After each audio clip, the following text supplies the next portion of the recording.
Hello दोस्तों, कैसे हैं आप सभी। आप सभी का ही हार्दिक स्वागत और हार्दिक अभिनंदन करती हूँ मैं प्रीति मध्याल। इंडिया के सबसे पहले पॉकेट फ्रेंडली चैनल और ऐप पॉकेट पढ़ाई पर। तो फोटो तो आपने देख ही लिया होगा, ये है नन अदर देन शेक्सपियर, ठीक है, जो एलिजाबेथन एज हम ले रहे हैं, उसके हीरो जिसे हम शेक्सपियरन एज भी कहते हैं। तो दोस्तों अब हम शेक्सपियर और उसके वर्क को एक्सप्लोर करना शुरू करेंगे, ठीक है। जब मैंने पीछे आपको चौसर एज कराई थी तो चौसर वॉज द मेन पर्सन जिस पे पूरी एज का नाम था एंड चौसर से रिलेटेड हमने काफ़ी कुछ किया था। उस एज में मेजर पोर्शन हमने चौसर का पढ़ा था, उसके वर्क का पढ़ा था। सिमिलरली इस एज में भी यही होने वाला है। अभी हम शेक्सपियर और उसकी वर्क के बारे में मेजर पढ़ेंगे। काफ़ी बड़ा पोर्शन इस एज में शेक्सपियर का है। तो एक और बात शुरू करने से पहले मैं बोल देती हूँ, ऑलरेडी अभी शेक्सपियर पे आने से पहले मैंने आपको ऑलरेडी क्रॉनिकल प्लेस बताए, डोमेस्टिक ड्रामा, कोर्ट कॉमेडी बताए एंड उसमें जो जो वर्क थे शेक्सपियर के एज अ एग्जाम्पल कि कौन से क्रॉनिकल प्ले हैं शेक्सपियर के, कौन से कोर्ट कॉमेडी हैं, कौन से डोमेस्टिक ड्रामा हैं, उनके नेम्स, उनके एग्जाम्पल मैंने आपको बता दिए थे और मैंने कहा भी था कि उनको गूगल से देख लेना। तो आई होप वो आपने साथ साथ में ही कर लिया है, ठीक है। तो आइए अब आगे बढ़ते हैं ज़्यादा देरी ना करते हुए।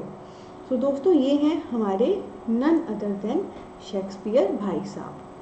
तो दोस्तों अभी ना शेक्सपियर को लेकर जो कुछ खास बातें हैं उनकी लाइफ को लेकर वो मैं आपको बताऊंगी।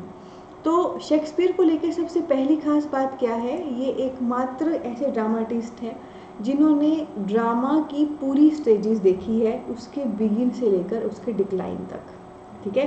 यानी कि जब वो शुरू हुआ, उसका राइज हुआ से लेकर उसके डाउनफॉल तक, ठीक है।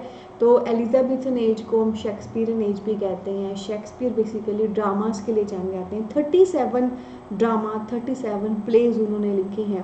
तो इनके समय पे ड्रामा बिगिन भी हुआ था ऑथेंटिकली और ड्रामा डिक्लाइन भी हुआ था, ठीक है। तो ये आपने ध्यान रखना है कि ये एक वैसे ड्रामाटिस्ट हैं जिन्होंने पूरी रेंज देखी है ड्रामा की, इन्होंने पूरा फेस देखा है ड्रामा का, ठीक है जी, जिसमें उन्होंने ड्रामा की बिगिन भी देखी है और डिक्लाइन भी देखी है। इसके अलावा दोस्तों नेक्स्ट बात क्या है, इनकी खास बात क्या थी कि इन्होंने प्रॉपर कोशिश की थी कि जो भी काओस, जो भी प्रॉब्लम उनके टाइम पे आ रही थी वर्क को लेकर, ड्रामा को लेकर, उसको सॉल्व करने में वो हेल्प करें। तो शेक्सपियर सिर्फ ऐसे नहीं थे कि सिर्फ ड्रामा लिखते थे, मतलब दिल से ही was true to what his art form, वो ड्रामा को लेकर ट्रू थे। एंड जो भी उनको लगता था कि कोई दिक्कत आ रही है, जैसे परफॉर्मेंस में दिक्कत आ रही है, परमिशन नहीं मिल रही या ऑडियंस उस हिसाब से सपोर्ट नहीं कर रही, एक्टर्स उस हिसाब से काम नहीं कर रहे, तो वो जो भी प्रॉब्लम आती थी ना उसको लिटरली हेल्प करने के लिए, उसको सॉर्ट आउट करने के लिए वो हेल्प करते थे, आइडियाज़ लेकर आते थे। इट्स लाइक जब कोई फैमिली का बड़ा पर्सन होता है तो वो कैसे अपने परिवार को संजो के रखने के लिए काम करता है, कैसे वो अपने एफर्ट्स करता है कि मेरा परिवार जुड़ के रहे, हर चीज़ रहे, वैसे ही शेक्सपियर के लिए ड्रामा प्लेस ये उनकी फैमिली थी, ठीक है। एंड वो उसको कोई भी दिक्कत आती थी, इनका प्यार था, इनका पैशन था, उसको दूर करने के लिए वो पूरा काम करते रहते थे। इसके अलावा दोस्तों बेसिकली 2 थिएटर में उन्होंने एक्ट भी किया है, यानी कि सिर्फ ड्रामा लिखे नहीं है बट एक्ट भी किया है, एक्टिंग का भी काम किया है जब कभी वो पर्सन्स परफॉर्म करते थे। तो एक उसमें है द ग्लोब और एक है ब्लैक फ्रायर्स, ठीक है। कौन कौन से हैं, द ग्लोब और दूसरा कौन है, ब्लैक फ्रायर्स। ये दोनों ही थिएटर्स के नेम हैं जहाँ पे ड्रामास प्रस्तुत होते हैं, प्लेज होते हैं। द ग्लोब, ब्लैक फ्रायर्स, तो आपने दोनों याद रखने हैं। इन दोनों में ही the Globe and Blackfriars दोनों ही थिएटर के नाम है, दोनों में ही शेक्सपियर ने एक्ट किया है, एक्टिंग की है प्लेज में। इसके बाद दोस्तों मैं आगे आपको बताना चाहती हूँ, उनका एक प्ले था हेनरी सिक्स्थ करके, वी होता है 5, वी के बाद लगे डंडा 6, वी से पहले लगता तो 4, तो ये हेनरी सिक्स्थ उनका प्ले था जो बेसिकली क्रॉनिकल प्ले है, हिस्टोरिकल प्ले है। और उनका एक प्ले था मैरी वाइफ ऑफ विंडसॉर, ठीक है, मैरी वाइफ ऑफ विंडसॉर। तो ये दोनों उनके प्ले थे। इन दोनों ही वर्क में ना उन्होंने जो सर थॉमस करके एक पर्सन थे, रियल लाइफ में भी थे, उन पे गुस्सा निकाला था। कैसे कि इन दोनों ही प्लेज में उन्होंने इस पे मतलब काइंड ऑफ इसका मजाक बनाया या इसके बारे में कुछ कहा था। ठीक है, तो ये मैं आपको ख़ास बात बताना चाहती हूँ कि जैसे कुछ हमारी दुश्मनी होती है किसी से, कुछ हमारे रंजिश होती है, तो उसको हम किसी वर्क के माध्यम से उसमें स्टोरी में घुसा देते हैं, बताने की कोशिश करते हैं। तो वैसे ही ये जो शेक्सपियर के जो दो प्लेस हैं, हेनरी सिक्स जो क्रॉनिकल प्ले है, हिस्टोरिकल प्ले है, और मैरी वाइफ्स ऑफ विंडसॉर, इन दोनों में ही उन्होंने सर थॉमस पे अपना एंगर, अपना गुस्सा निकाला था, क्योंकि इस पे इन दोनों ही वर्क में उन्होंने सर थॉमस का मेंशन किया है और उस पर अटैक किया है, उसकी बेइज्जती की है। ठीक है, इसके अलावा दोस्तों खास बात क्या थी कि निकोलस ग्रीनी करके एक पर्सन है, उन्होंने एक पैम्फलेट निकाला था शेक्सपियर के खिलाफ, क्योंकि वो हेट करते थे शेक्सपियर से।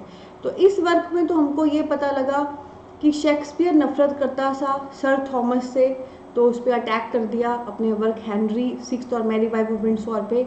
और यहाँ पे हमको पता लगा एक पर्सन शेक्सपियर पे अटैक किया, क्योंकि वो शेक्सपियर से नफरत करता था। ठीक है, सो निकोलस ग्रीनी ने बकायदा एक पैम्फलेट यानी कि पर्चा टाइप निकाला था शेक्सपियर के खिलाफ। क्यों निकाला था? Because he hated Shakespeare. ठीक है, तो किसी से शेक्सपियर को नफरत थी, किसी को शेक्सपियर से नफरत थी। ठीक है, शेक्सपियर को नफरत थी सर थॉमस से, जिन पर उन्होंने अटैक किया हेनरी सिक्स और मैरी वाइफ ऑफ विंडसॉर पे, और शेक्सपियर से नफरत थी निकोलस ग्रीनी को, जो उन्होंने उनके खिलाफ एक पैम्फलेट पर्चा ही निकाल दिया था और उसके बारे में बड़ा बुरा भला कहा था। उसके बाद दोस्तों आगे क्या खास बात है, बेन जॉनसन ने एक स्टेटमेंट दी है शेक्सपियर के बारे में, पहले मैं पढ़ना चाहूँगी। I loved the man and idolatry as much as any other, he was indeed honest man and of open and free nature. तो ये जो स्टेटमेंट है, ठीक है जी, ये स्टेटमेंट बेन जॉनसन ने शेक्सपियर के बारे में दी है और शेक्सपियर की प्रेज में ये स्टेटमेंट दी है। I love the man and idolatry as much as any other, he was indeed honest man and open of the free nature. तो ये स्टेटमेंट आपने ध्यान रखना है, बेन जॉनसन ने दी है, शेक्सपियर के बारे में दी है, उनकी प्रेज में दी है। यहाँ पर एक टिप मैं आपसे शेयर करना चाहूँगी, निंजा टेक्निक। जब इस प्रकार की स्टेटमेंट आए जो एग्ज़ाम में पढ़ जाती हैं तो उनको याद कैसे करना है। तो सबसे पहले तो ये सुन के खुश हो जाओ कि अगर 100 प्रश्न है तो 100 से 100 प्रश्न ऐसी स्टेटमेंट वाले नहीं आते, कुछ ही आते हैं, तो घबराना नहीं है। एंड सेकेंड नंबर पे जितना भी आपको मैं कंटेंट करा रही हूँ या जितनी भी मैं आपको MCQ मैंने दे रखे हैं, कंटेंट में जो स्टेटमेंट आएगी और MCQ में जो स्टेटमेंट आएंगी, एटलीस्ट अगर आपकी उतनी हो जाए तो एग्ज़ाम ओरिएंटेड काफ़ी है, वहीं से पेपर में प्रश्न आ जाएंगे। और तीसरा, जब याद करने की बात आए तो कई बार तो जब हम पूरी स्टेटमेंट पढ़ते हैं, इसने उसके बारे में कही है, हमें पूरी समझ भी आ जाती है, हम रिलेट कर लेते हैं, हमें याद हो जाती है। या दूसरा तरीका होता है कि जो भी पूरी स्टेटमेंट है, देयर इज़ नो नीड कि आप पूरा याद करो, आप कुछ शब्द निकाल के रख लो, जिन शब्द से आप उस को जोड़ लो कि इस राइटर ने ये शब्द इसके बारे में कहते हैं, शॉर्ट फॉर्म में है। तो ये हार्ड वर्क है, इसमें वो शब्द चुनना, उनको याद करना, पर ये स्मार्ट वर्क की निशानी है। ये आपके दिमाग को छोटी चीज़ करके देगा और आपके एग्ज़ाम में आपको हेल्प करेगा। जैसे बेन जॉनसन ने कहा है आई लव द मैन, तो आप यही याद रख लो, आई लव द मैन, और एंड में क्या था, free of nature, and line. ठीक है, तो आई love the man, Ben Jonson ने कहा है I love the man about Shakespeare. तो अगर आपको पूरी नहीं भी याद है, पेपर में ये स्टेटमेंट आ जाए पर आई लव्ड द मैन से कोई स्टेटमेंट शुरू हो रही है, तो आपको क्लिक कर जाना चाहिए बेन जॉनसन ने ये शेक्सपियर के बारे में कहा है।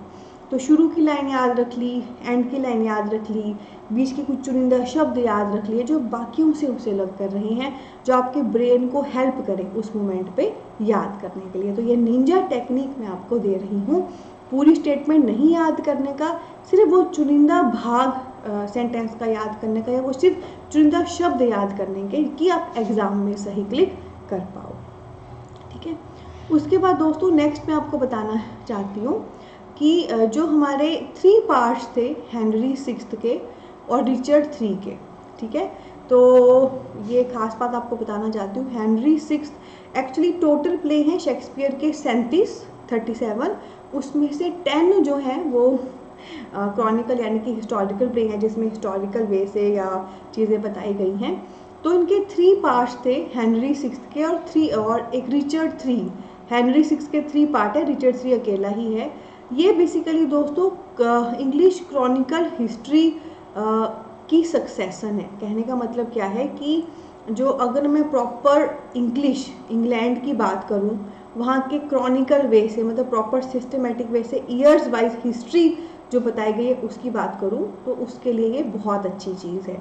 क्रॉनिकल प्ले या हिस्टोरिकल प्ले होते हैं जो हिस्ट्री पॉइंट ऑफ व्यू से हमारे सामने फैक्ट्स को रखें, तथ्यों को रखें, सच्चाई को रखें।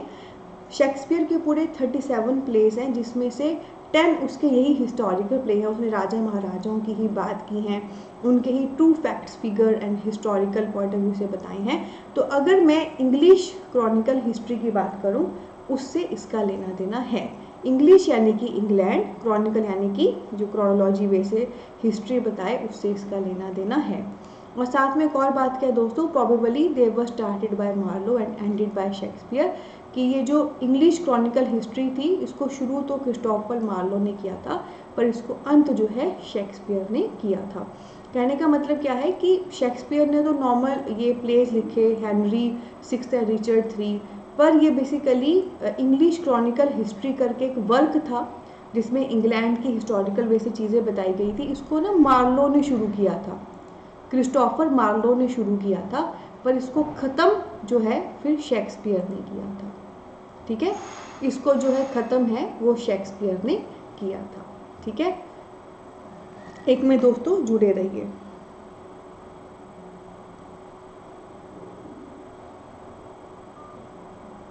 ठीक है, इसको जो ख़त्म है वो शेक्सपियर ने किया था। ठीक है, एक में दोस्तों जुड़े रहिए। तो ये जो है यहाँ पे बहुत ही ख़ास बात है कि इस प्रकार से इंग्लिश क्रॉनिकल हिस्टोरिकल प्ले शुरू इनको जो है शेक्सपियर ने किया था, और सॉरी मार्लो ने किया था, पर इसको जो ख़त्म है वो शेक्सपियर ने किया था। ठीक है, तो मैंने आपको एक और चीज़ भी बताई थी, इफ़ यू डू रिमेंबर, मैंने आपको एक चीज़ बताई थी कि मार्लो को ये कहा जाता था, क्रिस्टोफर मार्लो को, कि वही शेक्सपियर की जगह होता अगर वो ज़िंदा रह जाते हैं। उनके 29 की एज में ही डेथ हो गई थी।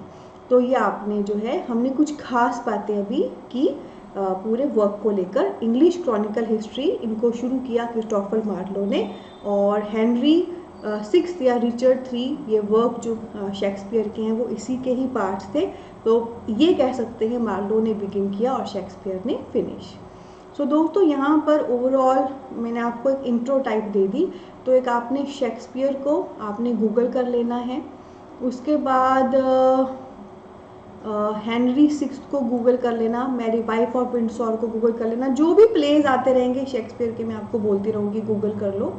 ये पीछे भी आ चुके हैं, हेनरी सिक्स्थ क्रॉनिकल प्ले में आया था, मैरी वाइफ ऑफ विंडसॉर भी कहीं आया था। ठीक है, और बस ये आपने कर लेना है। तो अभी के लिए हम इतना ही करेंगे। ठीक है, तो ये दोस्तों हमने काइंड ऑफ शेक्सपियर की एक इंट्रोडक्शन ले ली, उसकी खास बातें ली, उसके वर्क की आत्मा ली। ओके, और आने वाले क्लास में हम बिगिन करेंगे शेक्सपियर की प्रॉपर 4 स्टेजेस थी दोस्तों, उनके वर्क की एंड उनकी पूरी वर्क की जर्नी की, उसे एक्सप्लोर करेंगे। सो टेक केयर, मिलते हैं जल्दी ही आने वाली क्लास में।